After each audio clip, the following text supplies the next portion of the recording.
حضرت حبیب اجمی رحمۃ اللہ علیہ شروع میں بڑے مالدار اور اپنا مال سود پر اہل بصرہ کو دیا کرتے تھے اور ہر روز لین دین کے تقاضے کے لیے جایا کرتے تھے، اور جب تک جن سے کچھ لینا ہو وصول نہ کر لیتے ٹلتے نہیں تھے۔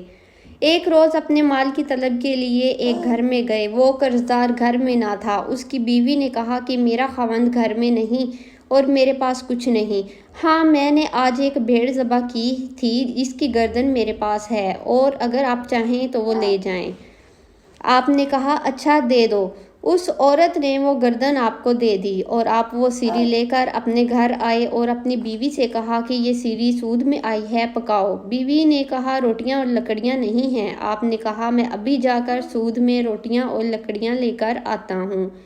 آپ اسی طرح گئے اور کسی قرضدار سے روٹیاں اور لکڑیاں لے آئے۔ بیوی نے ہانڈی چڑھائی۔ جب ہانڈی پک گئی تو چاہا کہ پیالے میں نکال لے کہ ایک سائل نے دروازے پر آ کر سوال کیا اور راہ خدا میں کچھ مانگا۔ حبیب کہنے لگے واپس جاؤ، اس لیے کہ تجھے جو کچھ ہم دیں گے تو اس سے امیر نہ ہو جائے گا بلکہ ہم فقیر ہو جائیں گے۔ سائل واپس لوٹ گیا۔ حضرت حبیب کی بیوی نے جو ڈوئی ہانڈی میں ڈالی تو کیا دیکھتی ہے کہ اس میں سب خون ہی ہے۔ اپنے خاوند کو بلایا اور دکھا کر کہنے لگی دیکھیے یہ آپ کی بدبختی سے کیا ہو گیا۔ آپ نے جب یہ حال دیکھا تو دل پر ایسا اثر ہوا کہ آپ کے دل کی حالت بدل گئی اور کہنے لگے اے میری بیوی تو گواہ رہ کہ میں نے آج ہر برے کام سے توبہ کر لی۔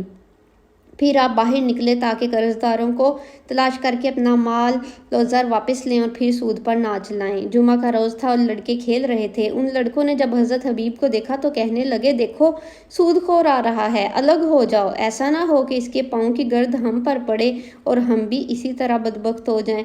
جب یہ آواز حضرت حبیب کے کانوں تک پہنچی تو بڑے رنجیدہ ہوئے اور سیدھے حضرت حسن بصری رحمۃ اللہ علیہ کی مجلس میں پہنچے۔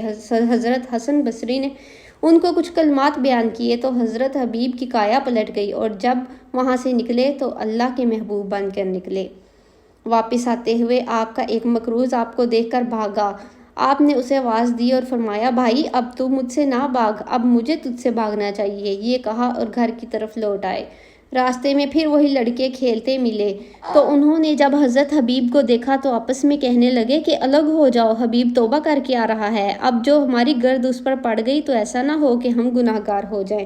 حضرت حبیب نے یہ جملہ سنا تو کہنے لگے اے رب غفور، عجب تیری رحمت ہے کہ اس روز ایک روز تجھ سے صلح کی تو اس کا اثر مخلوق کے دل میں پہنچا دیا اور میری نیک نامی مشہور فرما دی۔ پھر آپ نے آواز دی کہ جس نے حبیب کا کچھ دینا ہو وہ آئے اور اپنی دستاویز واپس لے جائے۔ یہ آواز سن کر سب مقروض جمع ہو گئے اور آپ نے جو مال جمع کیا تھا وہ لوگوں میں بانٹ دیا، یہاں تک کہ آپ کے پاس کچھ باقی نہ رہا۔